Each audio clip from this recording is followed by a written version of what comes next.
Welcome students. Myself Shaila Shetkar, Assistant Professor in Botany from Government College of Arts, Science and Commerce, Sakli. The program is Bachelor of Science first year. The subject is Botany, generic elective. Semester is 2. Course code is BOG 102. Course title is Coastal and Mangrove Ecology. Title of the unit is Biology of Mangroves.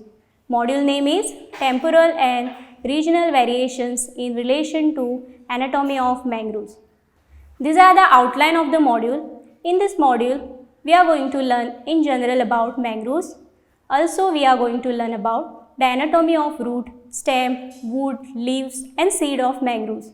These are the learning outcomes of the module. At the end of the module, you will be able to explain the anatomy of root, stem, wood, leaves and seed of mangroves. Also, you will be able to cite the differences between the types of root systems found in mangroves. Also, you will be able to describe the anatomical features of mangroves. Now, let us learn in general about mangroves.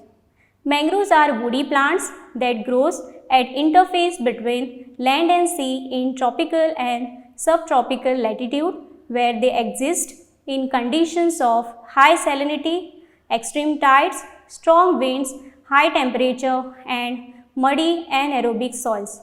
The plant have a complex anatomical adaptations such as thick cuticle, multi-layered epidermis, sunken stomata, salt glands and lenticels which allows them to survive in high stress salinity.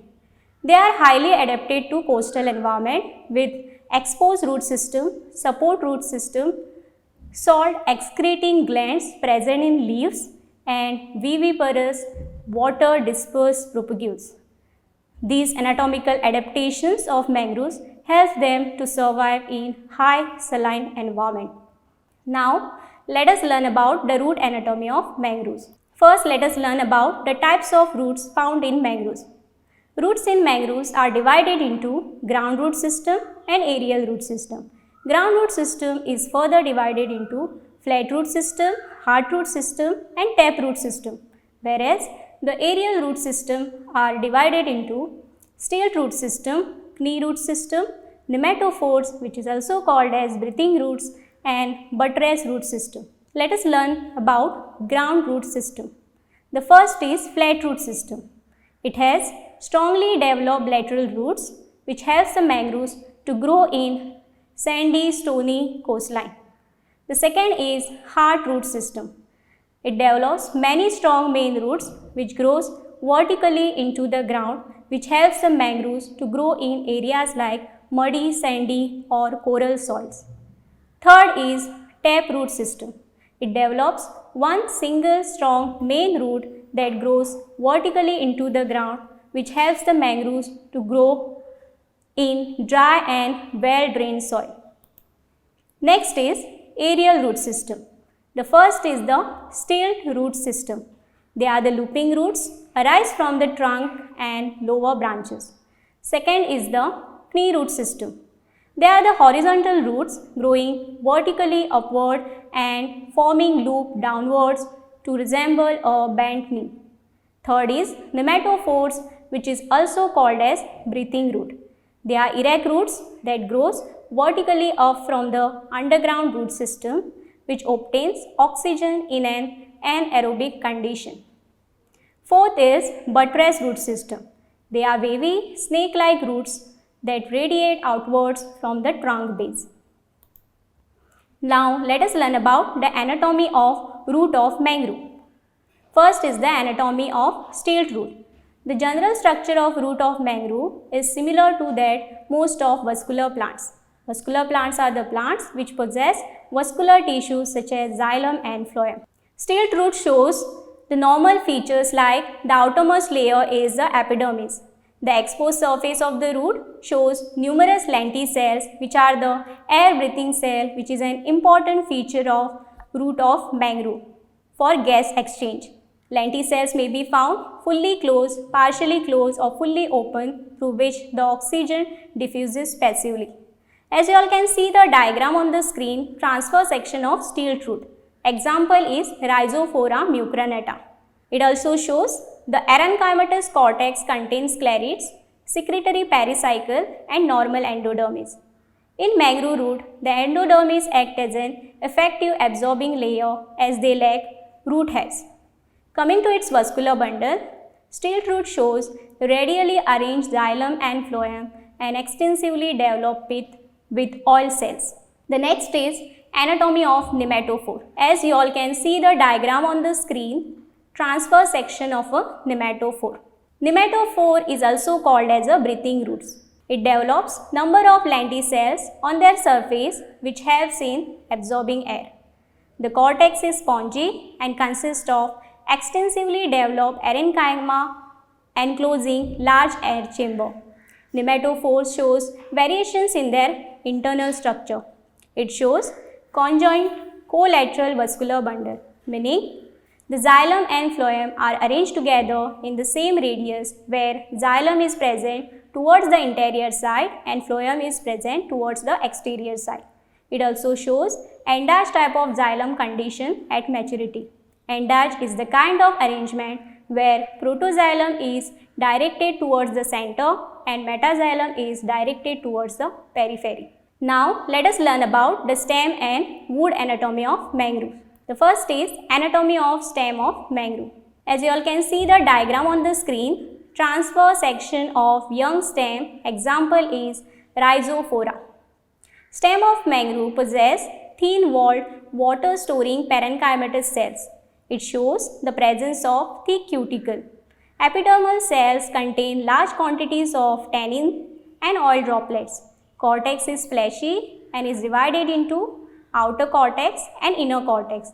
Outer cortex consists of tannin cells and lacunae. Lacuna meaning air spaces. Inner cortex consists of sclerids. In stem of mangroves, endodermis shows the presence of starch grains. It also shows the presence of conjoint collateral vascular bundle with endage type of xylem.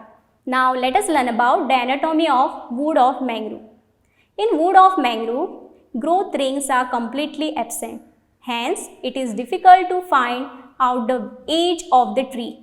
Numerous narrow vessels are found running through the wood and water conduction through the wood is strongly influenced by size and distribution of vessels. Water moves more quickly through ring porous wood where vessels are larger in size, whereas conduction is much slower in diffuse porous wood where vessels are smaller and more uniform in size and distribution. Now let us learn about the leaf anatomy of mangroves. Anatomy of leaf of mangrove. As you all can see the diagram on the screen, leaf of mangrove example is Soneritia epitela. Leaf of mangroves appears leathery with obscure leaf vein, meaning blurred leaf vein. The cuticle is thick and smooth with small hairs which gives a glossy appearance to the leaf of the mangrove and sunken stomata. The palisade consists of several layers of narrow cells with tannins and oil cells. In most species, a horn or beak-like cuticular outgrowth covers either the outer side of the stomatal pore or both the inner and outer side. This structure reduces stomatal transpiration. Leaves of mangroves also show specialized idioblast cells including latissiphers. Latissiphers meaning the cells which stores latex. It also shows the presence of tannin, mucus, cristalliferous and oil cells. Water storage tissues are also present in leaves of mangroves which helps in filtering of heat rays. Leaves of mangroves lack bundle sheath fibers and bundle sheath extension, but it possesses enlarged tracheids terminating in vein endings. The sclerid gives mechanical support to the leaves. Leaves of the mangroves also shows the presence of salt glands through which they excrete excess salt from the plant body. Now let us learn about the seed anatomy and the seedling of mangroves. As you all can see the picture on the screen, it shows the viviparous type of reproduction found in mangroves. Vivipary meaning embryo or a seed develops before it detached from the parent plant. The anatomical features of seedling allow them to tolerate flooding. Seedlings of mangroves shows the presence of lacunae in the ground tissue that conserves oxygen, which helps seedlings to maintain aerobic metabolism during flooding. It shows the presence of tannin cells in parenchyma tissue, stone cells in the outer cortex, and trichosclerids in both cortex and medulla, since epidermis lacks stomata. Numerous lentice cells are found in seedlings of mangroves, which facilitate the exchange of gas. These are the references of my module. Thank you.